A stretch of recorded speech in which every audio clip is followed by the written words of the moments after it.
السلام عليكم ورحمة الله وبركاته. أعوذ بالله من الشيطان الرجيم. بسم الله الرحمن الرحيم. الحمد لله رب العالمين والعاقبة للمتقين. الصلاة والسلام على سيدنا ومولانا وحبيب ربنا وطبيب لبنا أبي القاسم محمد خاتم الأنبياء والمرسلين ورسول رب العالمين معلم البشرية من لدن حكيم خبير وعلى آله الطيبين الطاهرين وعلى أصحابه أجمعين. أما بعد، أعوذ بالله من الشيطان الرجيم. بسم الله الرحمن الرحيم. وَإِذْ قَالَ مُوسَى لِفَتَاهُ لَا أَبْرَحُ حَتَّى أَبْلُغَ مَجْمَعَ الْبَحْرَيْنِ أَوْ أَمْضِيَ حُقُبًا.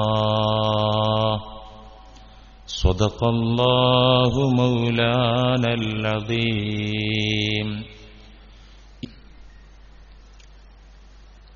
പ്രിയമുള്ളവരെ,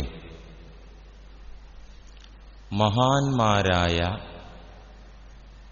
അംബിയാ മുർസലുകളുടെ കാലശേഷം പരിശുദ്ധ ദീനിന്റെ നായകന്മാരായി വരുന്ന മഹാരഥന്മാരെക്കുറിച്ച്, പുണ്യാത്മാക്കളെക്കുറിച്ച്, അവരുടെ യോഗ്യതകളെക്കുറിച്ച്, അവരുടെ അടയാളങ്ങളെക്കുറിച്ച് ഒക്കെയാണ് കഴിഞ്ഞയാഴ്ച നമ്മൾ സംസാരിച്ച് തുടങ്ങിയത്. പരിശുദ്ധ ദീനുൽ ഇസ്ലാമിന്റെ നിലനിൽപ്പ് കേവലം പുസ്തകത്താളുകളിലൂടെ മാത്രമല്ല,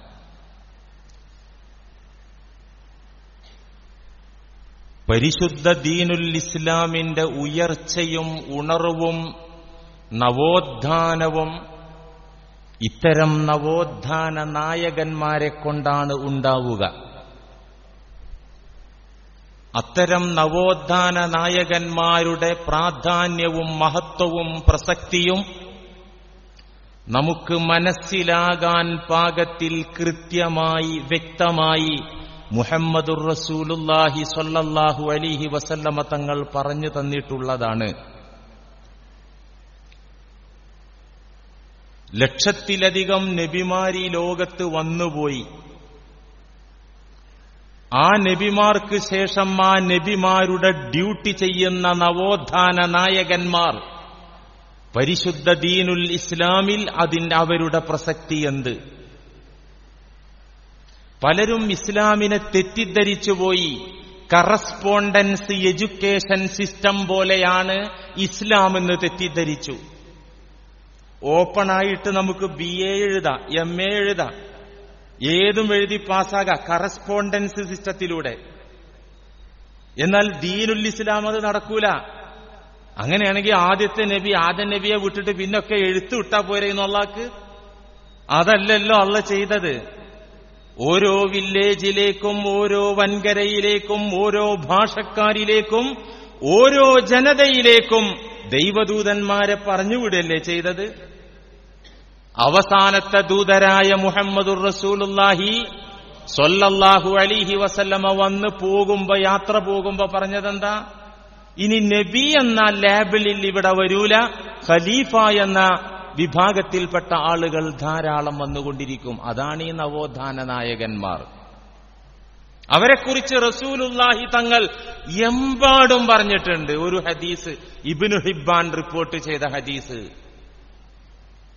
അശ്ശൈഖു ഫീ ഖൗമിഹി കന്നബിയ്യി ഫീ ഉമ്മത്തിഹി. ഒരു ജനതയിലുള്ള നവോത്ഥാന നായകൻ, റസൂലിന്റെ പിൻഗാമിയായ യഥാർത്ഥ ഖലീഫയായ ആള്, അതാണ് ഷെയ്ഖ്. അല്ലാതെ വൃദ്ധനല്ല.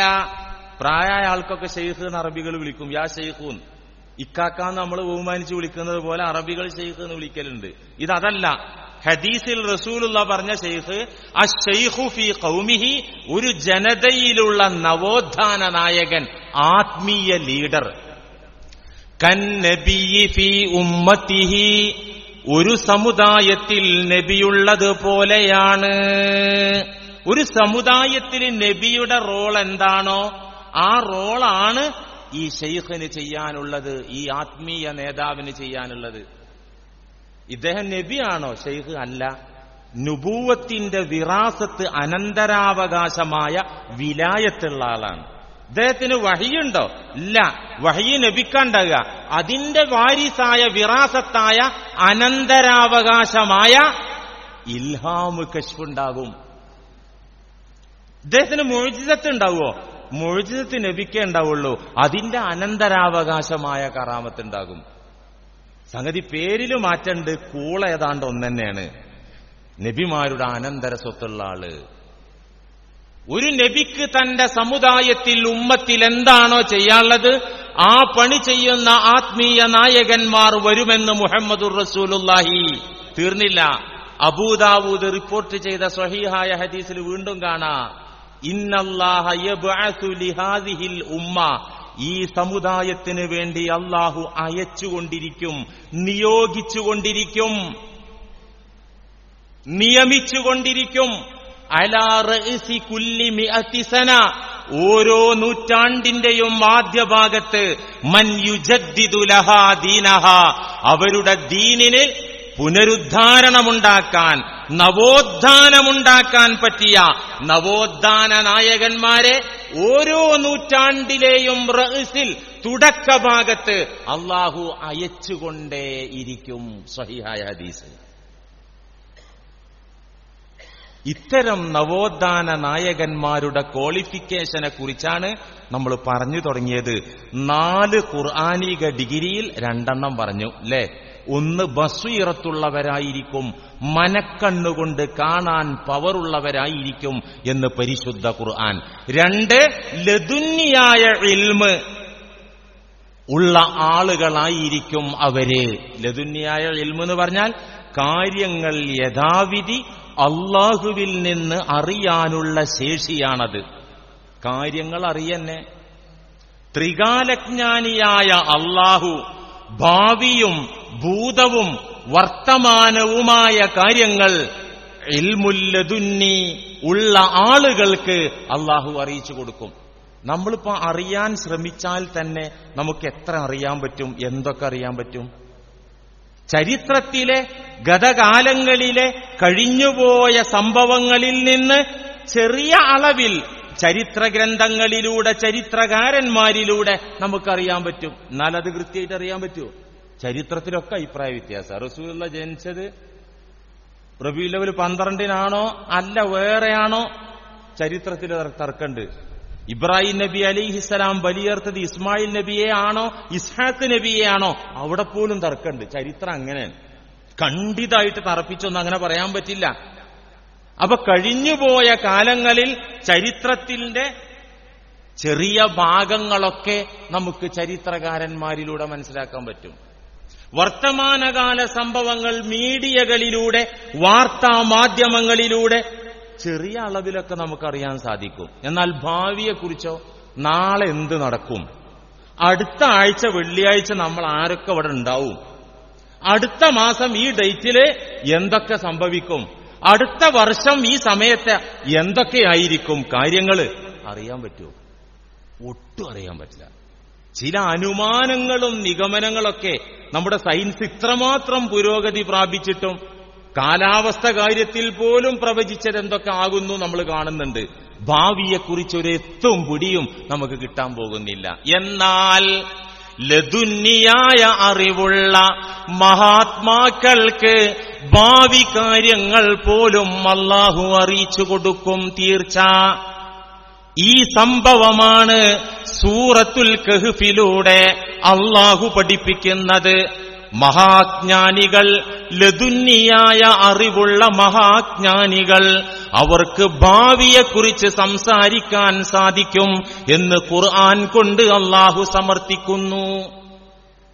നബിയുല്ലാഹി കലീമുല്ലാഹി മൂസ അലൈഹിസ്സലാമിനോട് അല്ലാഹു ഒരു പഠനയാത്ര നടത്താൻ ആവശ്യപ്പെട്ടു. എങ്ങോട്ട്? ആയിരക്കണക്കിന് കിലോമീറ്റർ അകലെയുള്ള മഹാനായ ഖിളിർ നബി അലൈഹിസ്സലാം, അല്ലെങ്കിൽ ജ്ഞാനിയായ ഖിളിർ അലൈഹിസ്സലാമിന്റെ ചാരത്തേക്ക് പോയി പഠിക്കാൻ. അദ്ദേഹം ലദുന്നിയായ അറിവുള്ള ആളാണ്. അവിടെ ചെന്ന് പഠിക്കാൻ വേണ്ടി അല്ലാഹു നിർദ്ദേശിക്കുന്നു. ലദുന്നിയായ ഇൽമുള്ള ആള്. എന്തിനാ മൂസാ നബി അലൈഹിസ്സലാമിനെ അല്ലാഹു പഠിക്കാൻ വിട്ടത്? ഒരു മഹാപ്രവാചകൻ വിവരമില്ലാത്ത ആളാ? ഞാൻ എന്റെ മോനെ പഠിക്കാൻ വിടും, നിങ്ങൾ നിങ്ങളെ മക്കളെ പഠിക്കാൻ വിടും. അറിവില്ലാത്തതുകൊണ്ട് അറിവ് ആർജിക്കാനല്ലേ വിടണേ? ഒരു ഉലുൽ അസ്മുകളിൽപ്പെട്ട മഹാപ്രവാചകൻ, ആ പ്രവാചകനെ പഠിക്കാൻ വിട്ടു. എന്തേ? വിവരല്ലേ? നീ വിവരമില്ലെങ്കിൽ അള്ളാഹുവിന് വഹയിലൂടെ അറിയിച്ചു കൊടുത്താൽ പോരെ. എന്തിനാ അപ്പൊ പഠിക്കാൻ വിട്ടത് ഒരാളടുത്തേക്ക്? മൂസാ നബി അലൈഹിസ്സലാമിനെ പോലത്തെ ആളുകൾക്ക് ചേരാത്ത ഒരു വാക്ക് വായിൽ നിന്ന് വീണുപോയി. അത് അള്ളാഹ്ക്ക് ഇഷ്ടായില്ല. അള്ളാഹു പഠിപ്പിക്കാൻ തീരുമാനിച്ചു. സ്വഹീഹുൽ ബുഖാരിയിലും സ്വഹീഹ് മുസ്ലിമിലും റസൂലുള്ളാഹി സ്വല്ലല്ലാഹു അലൈഹി വസല്ലമ തങ്ങൾ ആ ചരിത്രത്തിന്റെ സ്റ്റാർട്ടിംഗ് പോയിന്റായി പറയുന്ന ഭാഗം കാണാം. ഖാമ മൂസ അലൈഹിസ്സലാം ഖതീബൻ ഫീ ബനി ഇസ്രായീൽ. തന്റെ ജനതയായ സമൂഹമായ ഇസ്രായേലരോട് പ്രസംഗിക്കാൻ വേണ്ടി മൂസ അലൈഹിസ്സലാം എണീറ്റ് നിന്നു. അങ്ങനെ പ്രസംഗിക്കുകയാണ്. ആര്? മൂസാ നബി. ആരോട്? ഇസ്രായേലരോട്. പ്രസംഗത്തിനിടെ ഫഖീല ലഹു, സദസ്സിൽ നിന്നൊരു ചോദ്യം വന്നു. അയ്യുന്നാസി അഅലമു, ഇന്ന് ജനങ്ങളിൽ ഏറ്റവും അറിവുള്ള ആൾ ആരാണ് എന്ന്. ഇന്ന് ജനങ്ങളിൽ ഏറ്റവും അറിവുള്ള ആള് ആലിം ആരാണെന്ന്.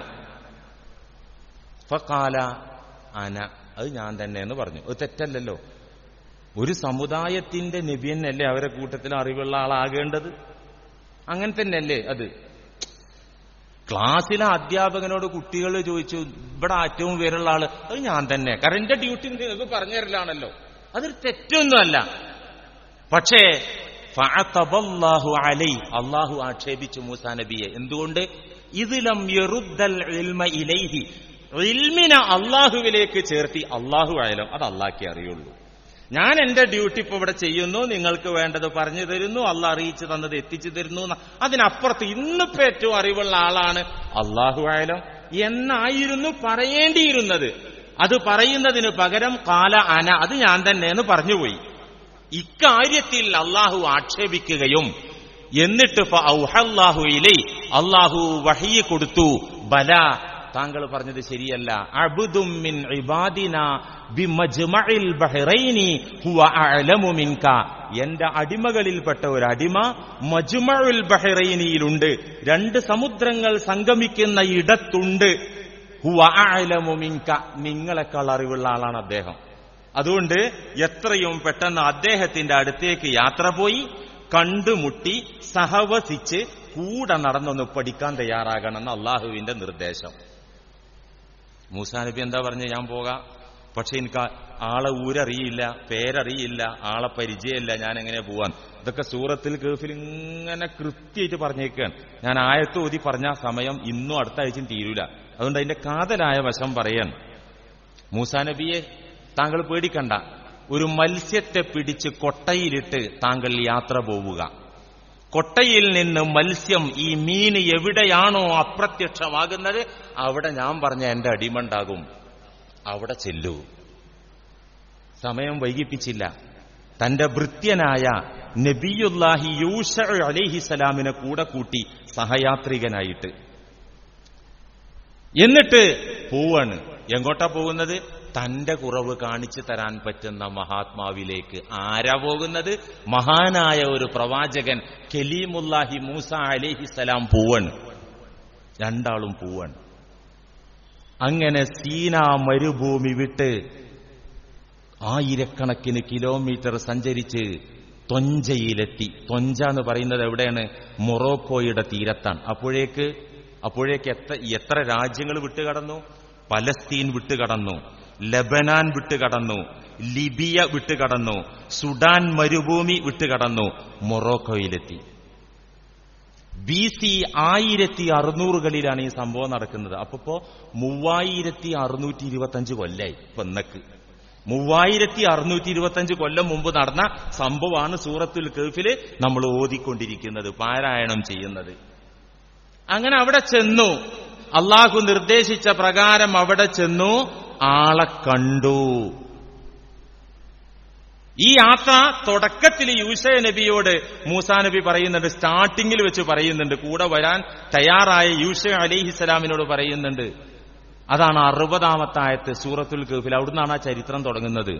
വഇദ് ഖാല മൂസാ ലിഫതാ, മൂസാ നബി തന്റെ ഭൃത്യനായ പരിചാരകനായ വ്യക്തിയോട്, അവിടെ പേര് പറയുന്നില്ല, പേര് തഫ്സീറിൽ നിന്നാണ് കിട്ടുന്നത്, ഹദീസിൽ നിന്നാണ് കിട്ടുന്നത്. തന്റെ പരിചാരകനോട് പറഞ്ഞ സന്ദർഭം ഉമ്മത്തിന് വിവരിച്ചു കൊടുക്കൂ നബിയേ. എന്താ മൂസാ നബി പരിചാരകനോട് പറഞ്ഞത്?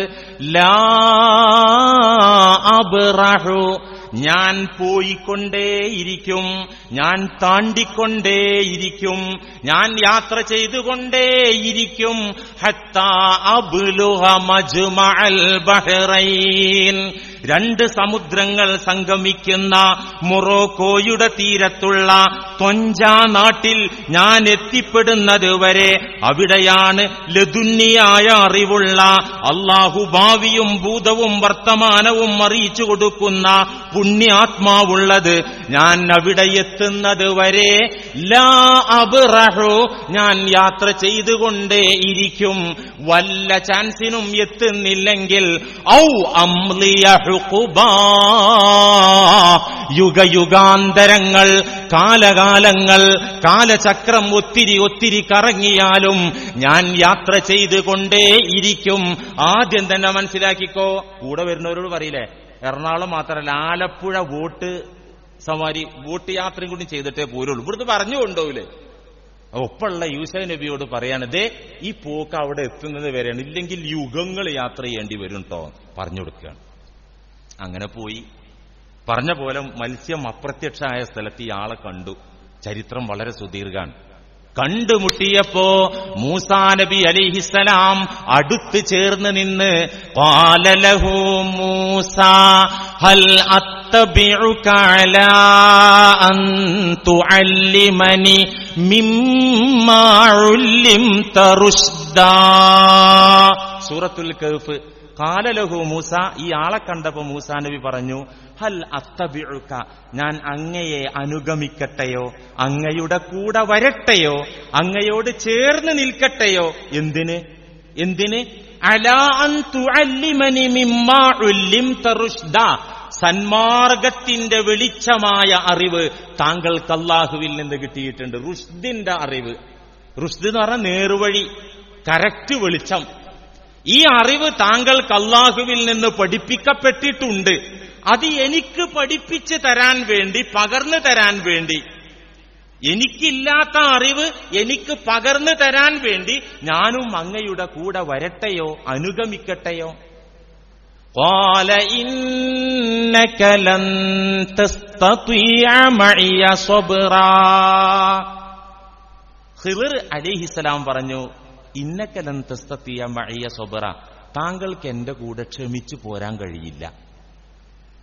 وكيف تصبر على ما لم تحط به خبرا, താങ്കൾക്ക് അവഗാഹമില്ലാത്ത കാര്യത്തിൽ, കൃത്യമായ കാഴ്ചപ്പാടും വിവരവുമില്ലാത്ത കാര്യത്തിൽ താങ്കൾക്ക് എങ്ങനെ ക്ഷമിക്കാനാകും?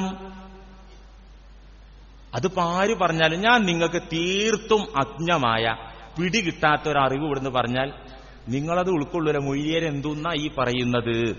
ഇപ്പൊ തന്നെ പറയാൻ തുടങ്ങി. സൽസ്വഭാവം തുടങ്ങിയിട്ട് മാസം എന്തോരായി മൗലവി, ഇത് നിർത്തിയിട്ട് പുതിയ വിഷയം പറഞ്ഞില്ലെങ്കിൽ ഓഡിയൻസിനെ കിട്ടൂല എന്നൊക്കെയാണ് ഇപ്പൊ പരാതി ഉള്ളത്. ഞാനിവിടെ ഖുർആനും ഹദീസും അല്ലാത്ത ഒരു സംഗതിയും പറയുന്നില്ല. അത് വേണ്ടെങ്കിൽ പിന്നെ പരിപാടി നിർത്തിവെക്കുക എന്നല്ലാതെ എന്താ ചെയ്യാ? ഞാൻ ആയത്തല്ലേ ഓതുന്നത്? ഫലസ്തീൻ പറഞ്ഞൂടെ? ആവശ്യത്തിലധികം ചോര തളച്ചു നിൽക്കുക എനിക്കും നിങ്ങൾക്കും ഫലസ്തീന്റെ കേസിൽ.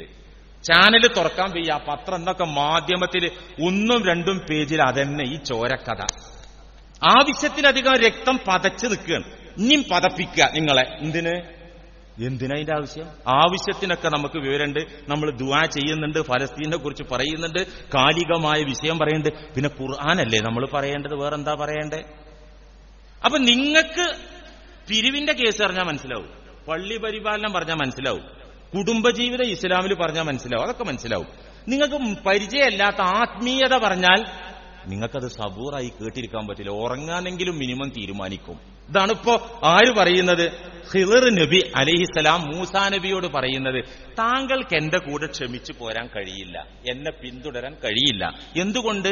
വകൈഫ തസ്ബിറു, താങ്കൾ എങ്ങനെ ക്ഷമിക്കും? അലാ മാലം തുഹിത് ബിഹി ഖുബറ, കൃത്യമായ അവഗാഹമില്ലാത്ത കാര്യത്തിൽ, ഉൾക്കൊള്ളാനാകാത്ത കേസിൽ എങ്ങനെ നിങ്ങൾക്ക് ക്ഷമിക്കാനാകുക? ഖാല സതജിദുനി ഇൻഷാ അല്ലാഹു സാബിറാ വലാ അഅ്സി ലക അംറാ. നിങ്ങൾക്ക് ക്ഷമിക്കാൻ പറ്റൂല, എന്റെ കൂടെ വരാൻ പറ്റൂല പറഞ്ഞപ്പോ എന്താണ് മൂസാ നബി അങ്ങോട്ട് പറഞ്ഞത്? ഇൻഷാ അല്ലാ, ഞാൻ ക്ഷമിക്കുന്നവനായിട്ട് താങ്കൾക്ക് എന്നെ കാണാനാകും. വലാ അഅ്സി ലക അംറ, അങ്ങയുടെ ഒരു കാര്യത്തിനും ഞാൻ മാറു പ്രവർത്തിക്കില്ല, എതിര് കാണിക്കില്ല. ഇൻഷാ അല്ലാ, ഞാൻ സബൂറോട് കൂടെ വരാം എന്ന് ആര് ഏൽക്കുകയാണ്? മൂസാ നബി ഖളിർ അലൈഹിസ്സലാമിനോട് ഏൽക്കുകയാണ്. ഖളിർ എന്നും പറയാ, ഖിളിർ എന്നും പറയാ, രണ്ടും പറയാ, കുഴപ്പമില്ല.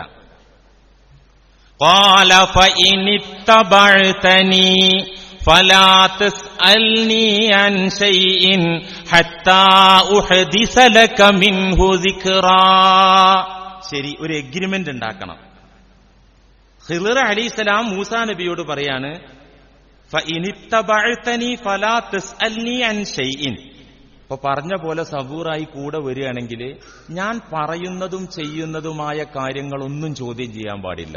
ഹത്താ ഉഹദിസ ലക മിൻഹു ദിക്റാ, പിറകെ ഞാൻ കൃത്യമായിട്ട് വിശദീകരിച്ചു തരും. എന്റെ ചെയ്തികൾ എന്താണ്, എന്റെ പെരുമാറ്റവും ചലനും എന്താണെന്ന് കൃത്യമായിട്ട് പറഞ്ഞു തരും.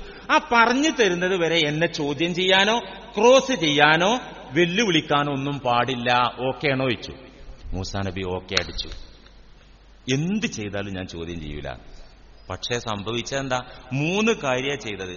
ആ 3 കാര്യം വൃത്തിയിട്ട് ചോദ്യം ചെയ്യുകയും ശക്തിയുക്തം എതിർക്കുകയും ചെയ്തു. ചോദ്യം ചെയ്യുക മാത്രമല്ല, ശക്തിയുക്തം എതിർത്തു മൂസാ നബി അലൈഹിസ്സലാം. അതാണ് തുടർന്ന ആയത്തില് ഫൻതലഖാ ഹത്താ ഇദാ റകിബാ ഫിസ്സഫീന ഖറഖഹാ ഖാല അഖറഖ്തഹാ ലിതുഗ്രിഖ അഹ്ലഹാ ലഖദ് ജിഅത ശൈഅൻ ഇംറാ. ഈ എഗ്രിമെന്റ് ഒക്കെ ഉറപ്പിച്ച്, കരാറൊക്കെ ഉറപ്പിച്ച് രണ്ടുപേരും സമുദ്ര തീരത്തിലൂടെ അങ്ങനെ യാത്ര ചെയ്യുക. യൂസ അലി ഇസ്ലാം ഉണ്ട്. യാത്ര ചെയ്യുമ്പോൾ അവർക്ക് സമുദ്രം ഒന്ന് കടക്കണം, ഒന്ന് കപ്പൽ യാത്ര ചെയ്യൽ ആവശ്യമായിട്ട് വന്നു. നോക്കുമ്പോൾ ഒരു കപ്പലിന് കൈ കാണിച്ചു.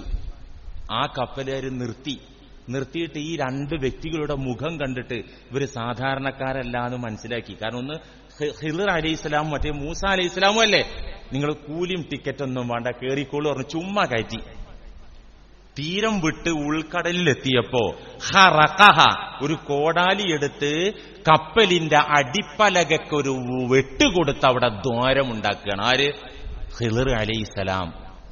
ഉടനെ മൂസാ നബി പ്രതികരിക്കൂലേ? വെളിവുള്ളവർ പ്രതികരിക്കൂലേ? ഈ കപ്പലിലുള്ളവരെല്ലാം മുങ്ങി ചത്തുപോകാൻ വേണ്ടി കപ്പലിന് ദ്വാരമുണ്ടാക്കുകയാണോ?